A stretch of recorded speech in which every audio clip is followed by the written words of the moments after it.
Hi, just gonna go give you a quick little run through of the problem with your T-Rex and no four-wheel drive. So if we go over here to where I have gutted the machine, not really, but partially. I just have all the plastics out and stuff too. So your four-wheel drive basically works like this. You have a four-wheel drive switch, two-wheel drive, four-wheel drive on the dash. That's actually connected to your ECU. And when you turn it on to four-wheel drive and you're in gear or in neutral or whatever, and everything is working the way it's supposed to, the ECU sends a signal to a little, basically a little solenoid switch, which is right here. And the solenoid switch is what it does is it allows engine vacuum to flow through the switch, and that operates a vacuum, we'll call it actuator, vacuum operated actuator. And if we go down below that, turn the little light on so you can see, you'll see that right here there's a cable attached to the bottom of the actuator. So if I was to turn the bike on and make a lot of noise, you would actually see this actuator, this little arm would go up and down depending on how I have the four-wheel drive switch.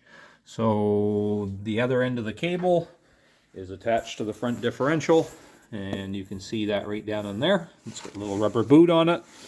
So yours was seized, it was stuck.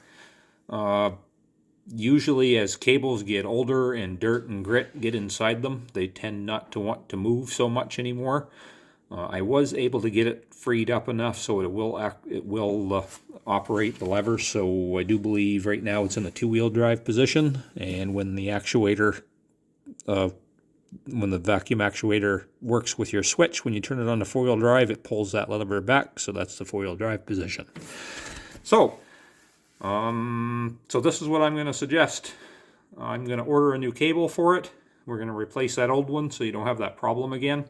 I'm also going to look at making sure, I want to make sure this little lever is not bent any. I don't think that's going to affect anything, but we're going to order a new cable up, and I will install it when it gets here.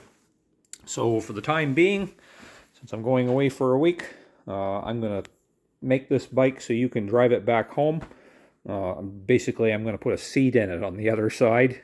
All the stuff on this side, you don't have to touch it. I'll clean up all the tools and everything like that out of it, and I'll leave all your other parts on the back.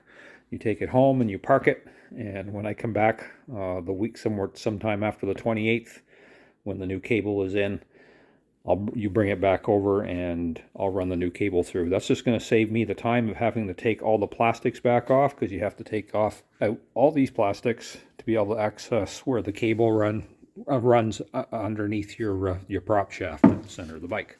Anyway, if you have any questions, let me know. Otherwise, I'll be talking to you soon. Bye-bye.